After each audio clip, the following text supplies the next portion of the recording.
The distress call. The signal came from the edge of known space, faint and broken, carried across the void by desperation alone. Lieutenant Emma Torres sat in the monitoring station on Earth's orbital platform, her eyes fixed on the screen as the computer tried to decode the transmission. It had taken 6 hours to clean up the message enough to understand it. What she saw made her blood run cold. The hologram flickered to life above her console. A creature unlike anything in human records appeared, tall and slender, with pale blue skin and 4 arms. Its large eyes were filled with tears. Behind it, buildings burned. Screams echoed in the background. Please ... anyone. We are dying, the alien spoke through the translator. Our world. They came from the stars. They take everything. They take our people. We have no weapons. We never needed them. Please. If anyone hears this, help us.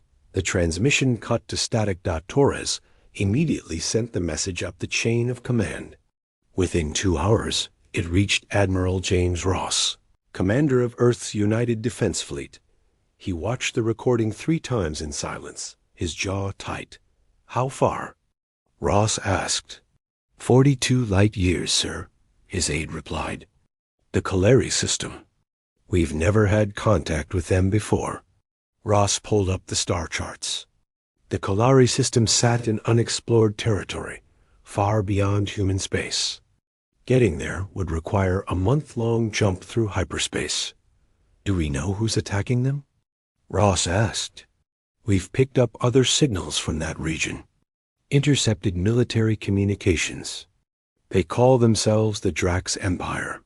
From what we can tell, they're an aggressive species that conquers weaker civilizations. Ross studied the data. The Drax controlled dozens of star systems. They were powerful, organized, and brutal. Intelligence reports showed they'd wiped out at least 3 other species in the past decade. Captain David Blake entered the command center. He'd been called from his ship, the Hughes Valor, docked at the station. Admiral, Blake said, saluting. Captain, we've received a distress call. Ross played the message again. Blake watched without speaking. When it ended, his expression was grim. When do we leave? The Council hasn't approved a mission yet, Ross said. This could mean war with an unknown enemy. That message was sent 3 weeks ago, Blake said. If we wait for politicians to decide, everyone on that planet could be dead. Ross nodded slowly. He'd been thinking the same thing. The Earth Council met in emergency session. The debate lasted hours. Some argued humanity should stay out of alien conflicts. Others said Earth wasn't ready for interstellar war. Resources were limited. The risks were enormous. But there was another voice, too, the voice that said humanity had a responsibility. If humans could help and chose not to, what did that make them? The vote was close, but it passed. Admiral Ross had his authorization. Within 48 hours, the fleet assembled. The Hughes Valor led the formation, a heavy battlecruiser bristling with railguns and missile batteries. Around it gathered destroyers, frigates, medical ships, and troop carriers. 12,000 men and women prepared for a mission into the unknown. But this wasn't just a rescue fleet. Ross had learned a hard lesson during Earth's last major conflict. Mercy without strength was just an invitation for predators. If humanity was going to answer a distress call, they needed to be ready for anything. All ships report ready. Admiral, the communications officer announced. Ross stood on the bridge of his flagship, the U.S. Retribution. The name had seemed aggressive when the ship was christened. Now it felt appropriate. Captain Blake, Ross said over the comm channel. Your ship will take point when we arrive. Run reconnaissance and make contact with any Kaleri survivors. Understood, sir, Blake replied. All vessels, Ross announced across the fleet channel. We're jumping into a situation we don't fully understand. An innocent species called for help. We're going to give it to them. But if anyone tries to stop us, if anyone fires on our ships or threatens our people, we will respond with overwhelming force. Humanity doesn't start fights, but we finish them." A chorus of acknowledgments came back. Ross took a deep breath. "Navigation, plot the jump to the Kalari system. All ships, prepare for hyperspace transition."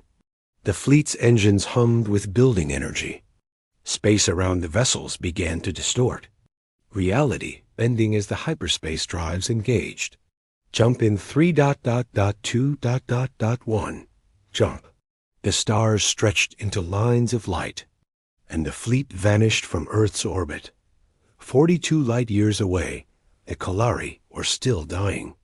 They didn't know help was coming, but it was, and it was bringing more than just mercy. Asterisk. The fleet dropped out of hyperspace at the edge of the Kalari system. What they saw made every human on every bridge go silent. The planet hung in space like a wounded animal. Smoke covered entire continents. Orbital fires burned where stations had been destroyed, and surrounding it like vultures, or ships, dozens of them, dark and angular, firing down at the surface. "My God," Captain Blake whispered. Admiral Ross stood frozen for only a moment. Then his training took over. Battle stations. All ships. Defensive formation. Sensors, give me a full scan. The sensor officer's hands flew across her console. "I'm reading 43 hostile vessels, Admiral. Various classes. They're conducting orbital bombardment of population centers." "Life signs on the planet?" Ross demanded. "Detecting millions, sir. But the numbers are dropping." The officer's voice cracked slightly. "They're targeting cities." Blake's ship, the Valor, moved forward with the reconnaissance group. "Admiral, I'm picking up a transmission from the surface. It's weak, but it's there. Put it through." A voice came over the speaker's tired, broken, but still alive. "Unknown vessels, ... please. We are the Kalari. We sent the call. Are you? Are you here to help?" Blake answered before Ross could stop him. "This is Captain David Blake of Earth's United Defense Fleet. We received your message. We're here." There was a long silence. Then sobbing. "Thank the stars. Thank the stars, ... Who's attacking you?" Blake asked. "The Drax," the voice replied. "They came 6 months ago. First they demanded tribute. Then they demanded surrender. When we refused to give them our people as slaves, they began destroying our cities. We had no weapons. We never learned war. We thought the universe was kind." Ross closed his eyes briefly. Another peaceful species learning the cruelest lesson. "We're going to get you out of there," Blake said. "Can you get survivors to these coordinates?" He transmitted safe zones away from the bombardment. "We will try. But please hurry. They kill hundreds every hour." The transmission ended. Admiral Ross opened a fleet-wide channel. "All medical and transport ships, prepare for refugee operations. Combat vessels with me. We're going in." The human fleet advanced toward the planet. It didn't take long for the Drax to notice. One of their ships broke orbit and moved to intercept. It was massive, twice the size of any human vessel. Its hull was covered in spikes and weapons, designed to intimidate as much as to fight. A message came through in heavily accented standard. "Unknown fleet. You are interfering in Drax Empire territory. Leave now or be destroyed." Ross studied the ship on his display. "This is Admiral James Ross of the human race. The Kalari called for help. We're providing it. You have one chance to withdraw peacefully." There was laughter on the other end. "Humans, we have never heard of you. You must be a weak species if you hide in unknown space. You have no authority here. The Kalari belong to us now. Their resources, their people all belong to the Drax Empire." "The Kalari aren't property," Ross said, his voice cold. Leave this system. Now. Or what, human? The voice was mocking. You bring 12 ships against our fleet? You are either brave or stupid. I am General Vrock, commander of the Drax Third Fleet. I will give you one chance run back to your little world and forget you saw this. Otherwise, your species will learn what happens to those who defy the Drax. Ross looked at Blake's image on the comm screen. Blake's jaw was set, his eyes hard. Admiral, the sensor officer interrupted. I'm reading massive energy signatures from the surface. They're using some kind of weapon that ... It's turning sand into glass. They're burning entire regions. Ross pulled up the video feed from a scout drone near the planet.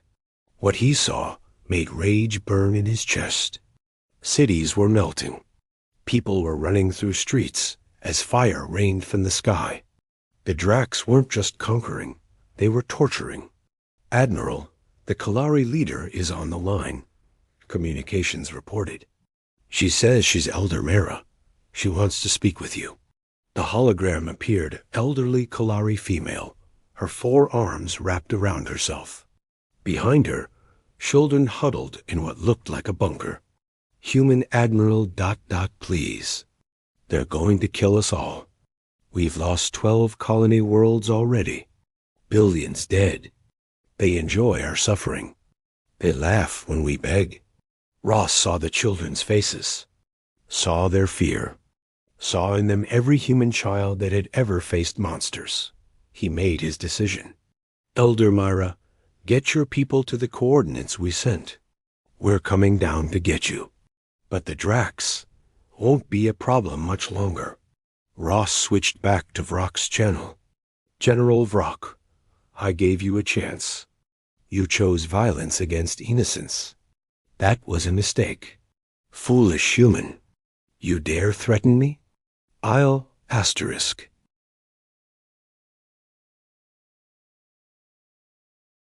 All ships, Ross interrupted, his voice cutting across all channels. Weapons free. Target the Drax vessels. Show them why you don't attack the defenseless. You started this war. Vrock screamed. A Drax frigate near the human fleet suddenly exploded. Blake's ship had fired first a single railgun round moving at a fraction of light. Speed had punched through its shields and reactor. No, Ross said quietly as more human ships opened fire. You started this war 6 months ago. We're just ending it.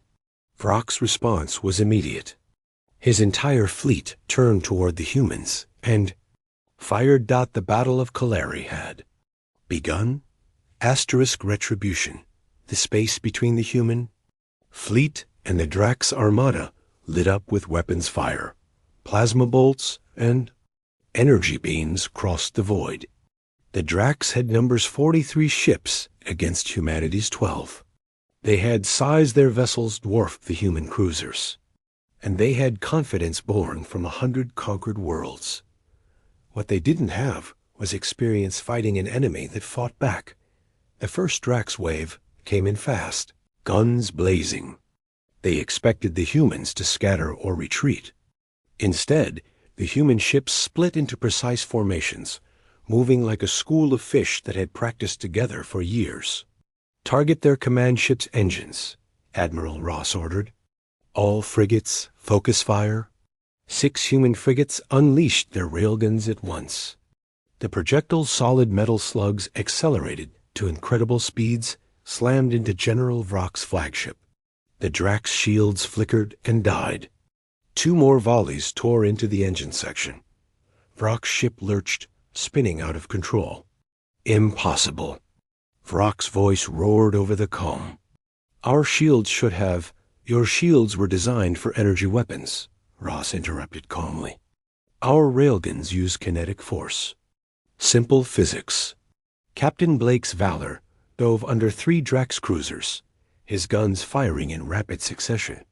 Each shot was calculated, targeting weapon systems and engines, rather than trying to destroy the ships completely. The Drax vessels went dark one by one, crippled but not destroyed.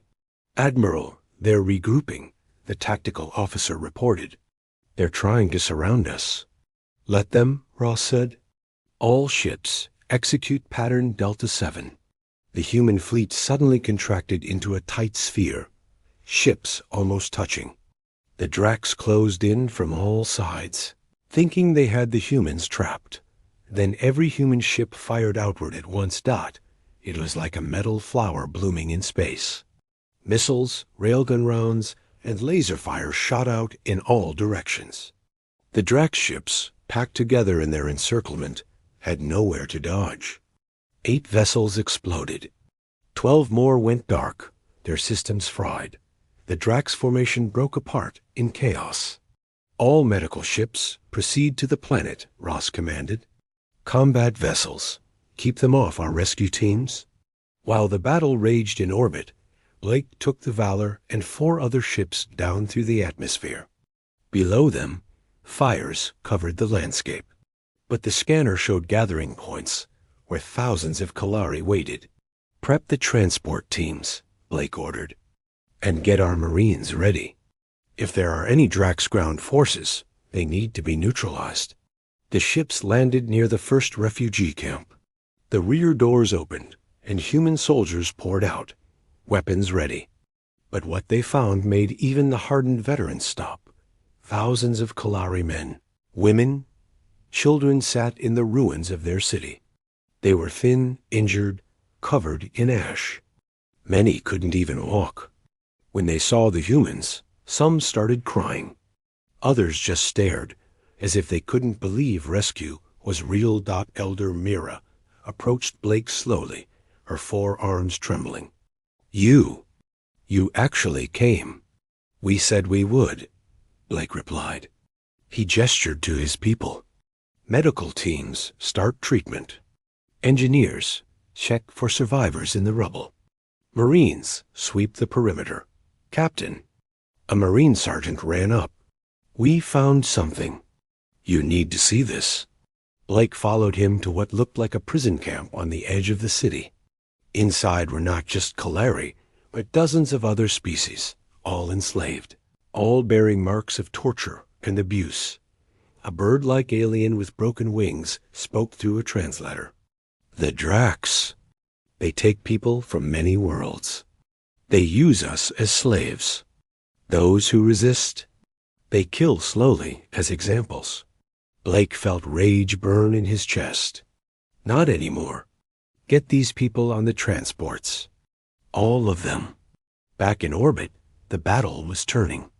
The Drax had started with 43 ships.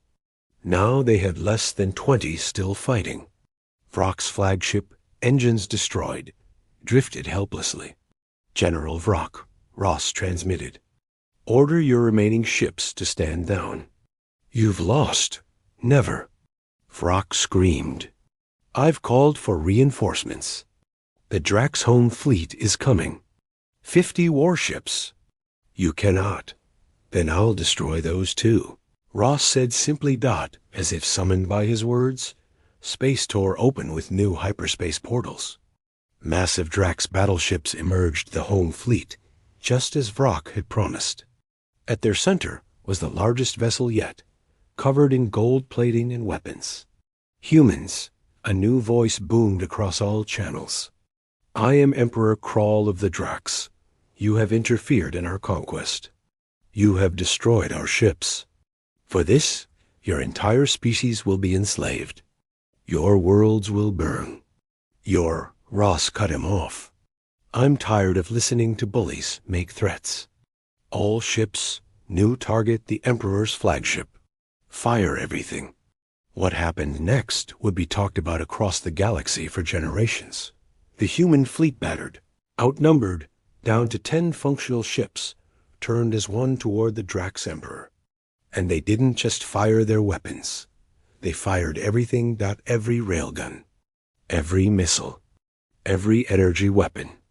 Even the medical ships fired their emergency defensive systems. It was a wall of death, moving through space. Emperor Kral had time to realize his mistake before his shields collapsed. The flagship, pride of the Drax Empire, broke apart in a ball of fire. The explosion was so massive it was visible from the planet's surface. The remaining Drax ships froze. Their emperor was dead. Their fleets were shattered. And the humans were still fighting. This is Admiral Ross to all Drax vessels. Your emperor is dead. Your invasion is over. Surrender now or share his fate. You had 60 seconds to decide. 58 seconds later, every Drax ship powered down their weapons. The Battle of Kalari was over. Over the next week, human ships evacuated millions of Kalari to safe worlds. They also freed every slave from every Drax prison camp they found. The Drax Empire, which had ruled through fear for decades, collapsed overnight. Elder Myra stood with Admiral Ross on the bridge of the Retribution, watching as the last transport ships left orbit. Why? She asked quietly. Why did you come? We're strangers. This wasn't your war. Ross looked at the planet below, scarred but healing. We came because someone asked for help, and because no one should suffer alone. He turned to her. And because bullies need to be stopped, will you stay? Help us rebuild? We'll help you get started, Ross said. And we'll leave defense platforms in orbit. If the Drax or anyone else comes back, we'll know. He smiled slightly. And we'll come back too. News of the battle spread across the galaxy faster than light. Humanity, a species no one had heard of, had defeated one of the most powerful empires in known space. Not for conquest. Not for resources. For strangers who asked for help. The rescued species called them saviors. The remaining aggressive empires called them dangerous. Everyone called them something new in the galaxy. Protectors. Captain Blake stood on the Valor's observation deck, watching the stars. A young officer approached him. Sir, the Kalari are calling us heroes. The other freed species want to make treaties with Earth. Blake nodded. We're not heroes. We just did what anyone should do. But we also brought a fleet of warships to do it. Blake smiled. That's the part people need to understand. Humanity learned something a long time ago. Mercy and strength aren't opposites. Sometimes the most merciful thing you can do is stop those who hurt others. Back on Earth, the Council received reports of humanity's first major contact with alien civilizations. Some worried about the consequences. Some worried about making enemies. But across human space, one message was clear. Humanity had announced itself to the galaxy. And the announcement was simple. We answer calls for help. We protect the innocent. And we do not tolerate bullies. The galaxy had been warned, and the galaxy had been saved. The end. Asterisk.